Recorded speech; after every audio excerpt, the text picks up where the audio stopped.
Sir एक बात कहना चाहूँगा कि इन बच्चों ने जिस तरीके का एक माहौल बनाया, सच कहता हूँ जिस उम्र में वो बच्चे बोल रहे थे छोटे छोटे, मैं किसी और को तो नहीं जानता, लेकिन मेरे मुंह से उस समय पे अंगूठा नहीं निकल पाता। क्या बात है। इसलिए जोरदार तालियां इन बच्चों के लिए।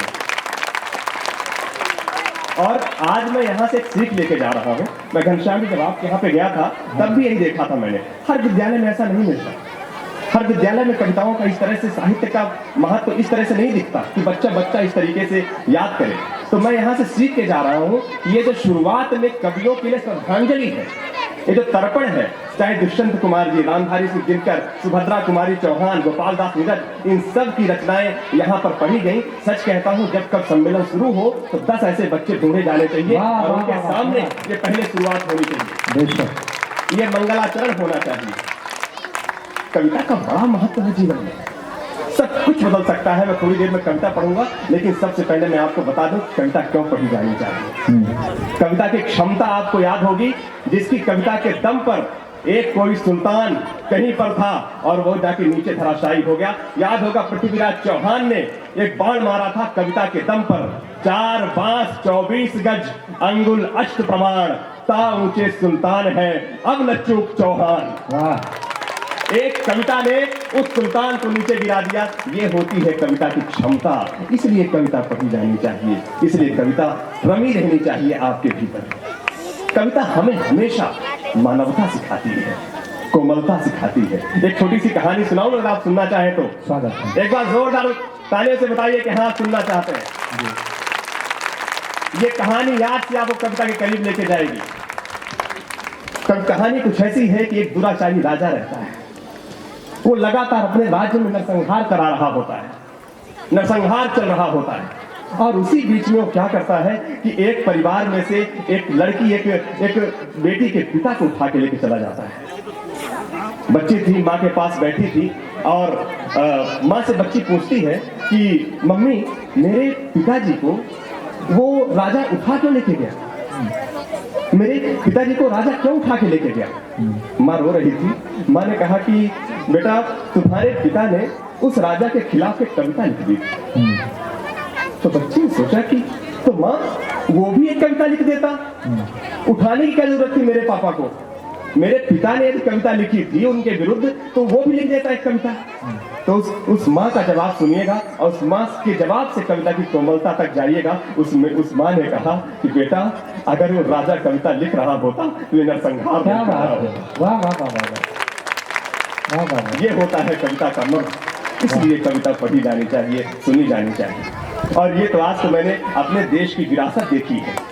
यहाँ का बाल योद्धा भी सिंह के दांत गिनता है, यहाँ की शौर्य गाथा से शौर्य को मान मिलता है।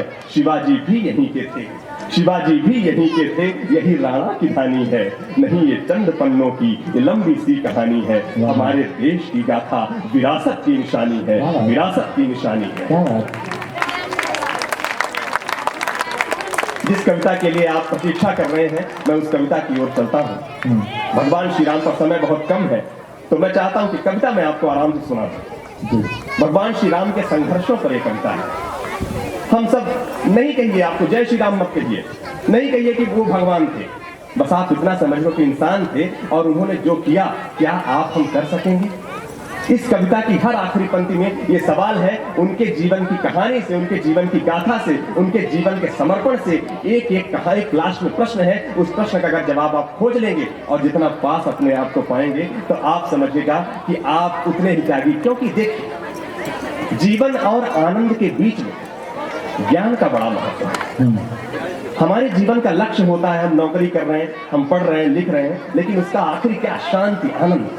इसमें ज्ञान की बड़ी भूमिका होती है। जैसे जैसे हमारा ज्ञान बढ़ता जाता है वैसे वैसे हमारा आनंद बढ़ता जाता है। अब ये इस तरह से होता है कि जैसे जैसे हम में ज्ञान बढ़ता जाता है वैसे वैसे हमारे भीतर त्याग आता जाता है, और जैसे जैसे हमारे भीतर त्याग आता जाता है वैसे वैसे हमारे भीतर रामत्व आता जाता है, और जैसे जैसे हमारे भीतर रामत्व आता जाता है वैसे वैसे हमारे भीतर आनंद आता जाता है। प्रभु श्री राम के जीवन संघर्षों पर मैं पंक्तियां प्रारंभ करूंगा। प्रभु श्री राम के बारे में पहले 4 पंक्तियों में कई सारे बच्चों ने कर दी। मैंने उनसे कहा भी कि अब मैं क्या पढ़ूंगा, मुझे इसके अलावा याद भी नहीं।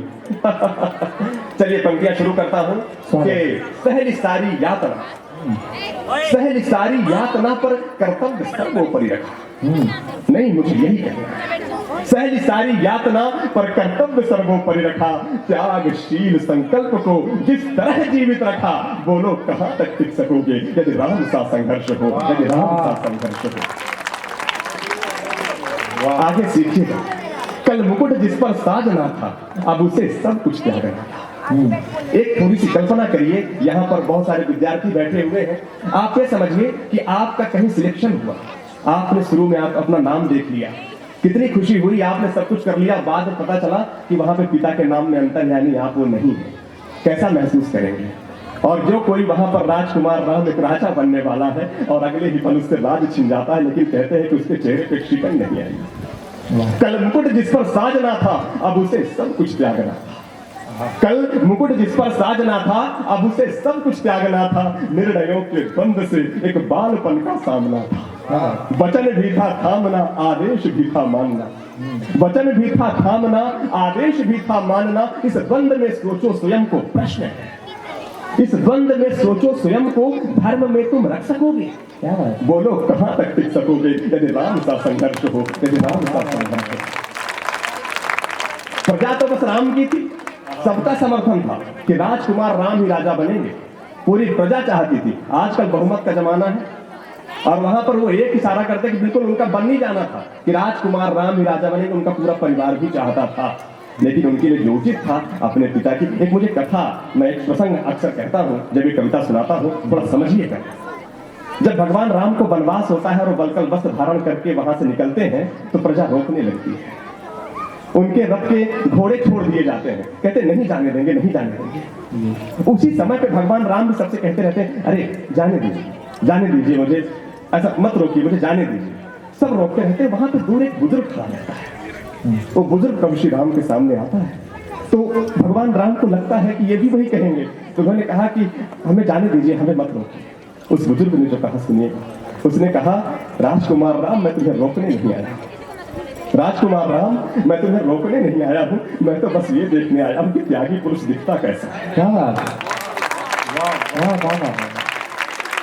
राजकुमार राम, हो सकता है कि आप नहीं, आपके पहले ये अयोध्या कुछ युगों तक, कुछ समय तक, कुछ सदियों तक याद की जाए, लेकिन आज के बाद ये अयोध्या युगों युगों तक याद की जाएगी कि कोई एक ऐसा योद्धा था, कोई एक ऐसा राजकुमार था जिसने सारा वैभव त्याग दिया पिता के वचन के लिए। क्या बात है?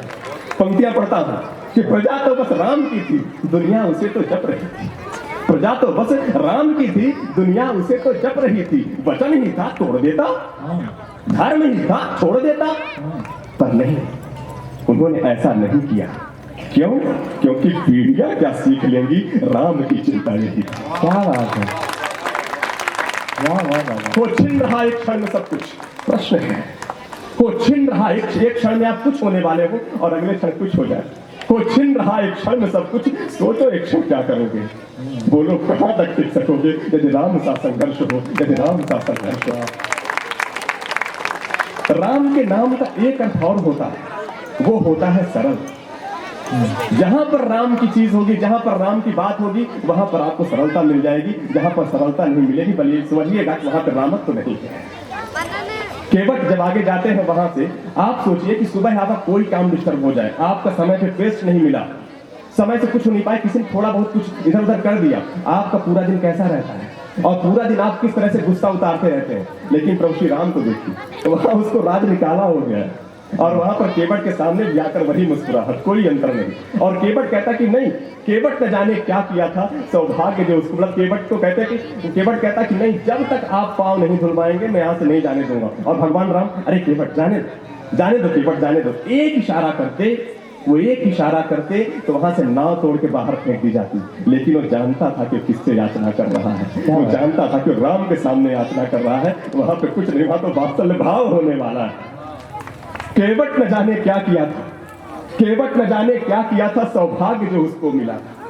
केवट न जाने क्या किया था, सौभाग्य जो उसको मिला था, राम से ही तारने को राम से ही लड़ गया था। वाह वाह वाह वाह। केवट न जाने क्या किया था, सौभाग्य जो उसको मिला था, राम से ही तारने को राम से ही लड़ गया था। कुलवंश उसके तर रहे थे, कुलवंश उसके तर रहे थे, सब राम अर्पण कर रहे थे। जब सब कुछ हो बिखरा हुआ प्रश्न, जब सब कुछ हो बिखरा हुआ, तुम सरल कब तक रह सकोगे? बोलो कहां तक टिक सकोगे? यदि राम सा संघर्ष हो, यदि राम सा प्रभु श्री राम के सामने जब आगे जाते हैं तो माता सीता का हरण भी होता है। उस समय पर अगर वो चाहते तो कहते हैं कि ना तो पदचिन्ह थे ना कुछ थे, वो उड़ा के ले गया था। आप कभी विचार कर सकते कोई ढूंढने का प्रयास करेगा कि नहीं? लेकिन उनके अंदर विश्वास था, भरोसा था, प्रेम था कि वो गए भी, ढूंढे भी और जीत करके माता सीता को ले भी आए। है याद वो घटना तुम्हें जब राम थे वनवास में? है याद वो घटना तुम्हें जब राम थे वनवास में? सियाती हर ली गई था कौन उनके साथ में? है याद वो घटना तुम्हें जब राम थे वनवास में? सियाती हर ली गई था कौन उनके साथ में? कुटी जब सूनी पड़ी थी, दो भाई और विपदा बढ़ी थी। कुटी जब सूनी पड़ी थी, दो भाई और विपदा बढ़ी थी। बोलो ऐसे मोड़ पर प्रश्न है, बोलो ऐसे मोड़ पर तुम धैर्य कब तक रख सकोगे? बोलो कहां तक टिक सकोगे? यदि राम का संघर्ष हो, यदि राम का संघर्ष हो। वह तो स्वयं भगवान था, वह तो स्वयं भगवान था, पर कहां इसमें मान था? हमारे पास थोड़ा सा वैभव आ जाता है, थोड़ा सा कुछ भी आ जाता है तो हमारे हाव भाव विभाव सब कुछ बदल जाते हैं। लेकिन राम के जीवन से सीखिए। वह तो आपके सामने कुछ भी अपने लिए कहा जाए तब अपने लिए बेस्ट सुनते हैं, लेकिन प्रभु श्री राम से सीखिएगा। वह तो स्वयं भगवान था, पर कहां इसमें मान था? वह तो स्वयं भगवान था, पर कहां इसमें मान था? किरदार भी ऐसा चुना जिसमें सिर्फ बलिदान था। सब कुछ छोड़ता गया, सब कुछ पूरे जीवन यात्रा में उन्होंने सिर्फ त्याग किए और कुछ भी नहीं। वह तो स्वयं भगवान था, पर कहां इसका मान था? किरदार भी ऐसा चुना जिसमें सिर्फ बलिदान था। मर्यादा के प्राण थे, रघुवंश के अभिमान थे। मर्यादा के प्राण थे, रघुवंश के अभिमान थे। श्री राम के अध्याय से प्रश्न है, श्री राम के अध्याय से एक पृष्ठ हासिल कर सकोगे? बोलो कहां तक टिक सकोगे? यदि राम सा संघर्ष हो, यदि राम सा संघर्ष हो। मुझे लगा कि प्रभु के बारे में कहां तक बोलूंगा, लेकिन उसको सीधे तौर पे ऐसे समाप्त भी नहीं कर सकता था, तो मैंने कविता में आगे संभावना दिखाई कि व्यथा इतनी ही नहीं है, ये कथा इतनी ही नहीं है, व्यथा इतनी ही नहीं है, यह कथा इतनी ही नहीं है। कुछ शब्द उनको पूर्ण कर दे, राम वो गाथा नहीं। जब तपे संघर्ष में, जब तपे संघर्ष में, तब हुए उत्कर्ष में। क्या तुम भी ऐसी प्रेरणा, प्रश्न है, क्या तुम भी ऐसी प्रेरणा पीढ़ियों के बन सकोगे? बोलो कहां तक टिक सकोगे? यदि राम का संघर्ष हो, यदि राम का संघर्ष हो। पहली सारी यातना पर कर्तव्य सर्वोपरि रखा, त्यागशील संकल्प को जिस तरह जीवित रखा। बोलो कहां तक टिक सकोगे? यदि राम का संघर्ष हो, यदि राम का संघर्ष हो। बहुत बहुत धन्यवाद।